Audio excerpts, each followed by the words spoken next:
കോഴിക്കോട് മാവൂർ റോഡിലെ ശ്മശാനം സ്മൃതിപഥം എന്ന് പേരിട്ട് പുതുക്കിയ പണി തീർന്നത് അടുത്ത നാളിലാണ്. അവിടെ എത്തുന്ന ആദ്യ അതിപ്രധാനിയായി മാറുകയാണ് MT വാസുദേവൻ നായർ. ഔദ്യോഗിക ഉദ്ഘാടനം ഇനിയും നടന്നിട്ടില്ല. ഡിസംബർ 29-നാണ് ഉദ്ഘാടനം. അതിനു മുൻപേ MT ആ ശ്മശാനത്തിലേക്ക് എത്തുകയാണ്. പരിസ്ഥിതിക്ക് വേണ്ടി വാദിച്ച് ജീവിച്ച നിളയുടെ കഥാകാരനാണ് MT. അന്ത്യചടങ്ങുകൾക്ക് ഹരിത പ്രോട്ടോകോൾ അറിഞ്ഞോ അറിയാതെയോ എത്തുന്നു. അങ്ങനെ പുതുക്കി പണിത ശ്മശാനത്തിൽ MT അലിഞ്ഞു ചേരും. കാറ്റത്ത് ഒരു തിരുനാളം അണഞ്ഞു പോകുന്നത് പോലെ മരിക്കാനാണ് എനിക്കാഗ്രഹം എന്നെഴുതിയ MT ഒരു തിരുനാളം പോലെ അണയും വരെ കേരളത്തിനും മലയാളിക്കും അക്ഷരങ്ങൾ കൊണ്ട് പ്രകാശം നൽകി. കോഴിക്കോട് കൊട്ടാരം റോഡിലെ സിത്താരയിൽ നിന്നും പടിയിറങ്ങി സ്മൃതിപഥത്തിലേക്ക് MT എത്തും. മാവൂർ റോഡിലെ പൊതുശ്മശാനം സ്മൃതിപഥം എന്ന് പേരിട്ട് പുതുക്കിപ്പണിത് ദിവസങ്ങളെ ആയിട്ടുള്ളൂ. സ്മൃതിപഥത്തിലേക്ക് ആദ്യത്തെ വിലാപയാത്ര MTയുടെ ഭൗതിക ശരീരവും വഹിച്ചുകൊണ്ടുള്ളതാണ് എന്നതും കാലത്തിന്റെ നിയോഗമായി മാറും.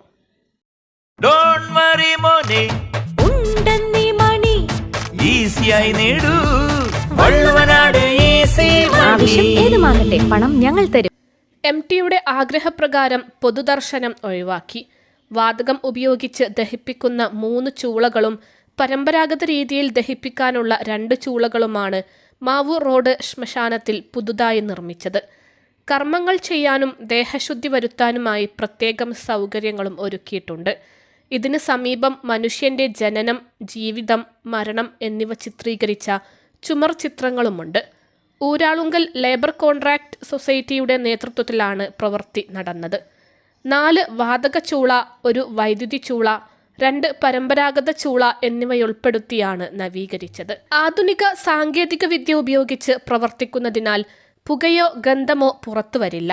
സംസ്കാരശേഷം 60 ദിവസം വരെ ചിതാഭസ്മം സൂക്ഷിക്കുന്നതിനുള്ള ലോക്കറുകൾ, സമൂഹമാധ്യമ പ്ലാറ്റ്ഫോമുകൾ വഴി സംസ്കാര നടപടി തത്സമയം കാണാനുള്ള സൗകര്യം, സംസ്കാര സാധനങ്ങൾ കിട്ടുന്ന കിയോസ്ക്, 24 മണിക്കൂറും സെക്യൂരിറ്റി, അനുസ്മരണ ചടങ്ങുകൾക്ക് ഹാൾ എന്നിവയാണ് സവിശേഷതകൾ.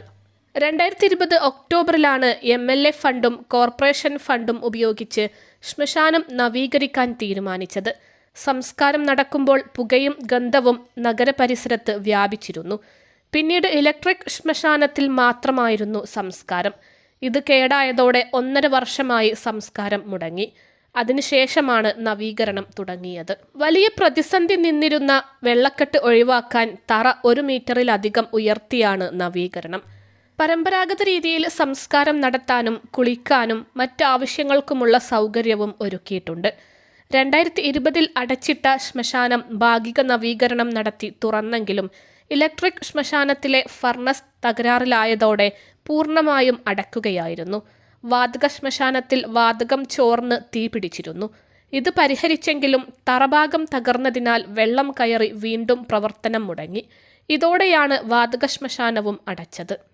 അൽസലാമ ഐ ഹോസ്പിറ്റൽ 21 ലക്ഷത്തോളം സന്തുഷ്ടരായ ഉപഭോക്താക്കളും 2 ലക്ഷത്തോളം തിമിര ശസ്ത്രക്രിയകളും പൂർത്തിയാക്കിയ മലബാറിലെ ഏക കണ്ണാശുപത്രി. ലോകോത്തര നിലവാരമുള്ള ചികിത്സാ സംവിധാനങ്ങൾ, എല്ലാ നേത്രരോഗ ചികിത്സാ സൗകര്യങ്ങളും വിദഗ്ധരായ ഡോക്ടർമാരുടെ മേൽനോട്ടത്തിൽ.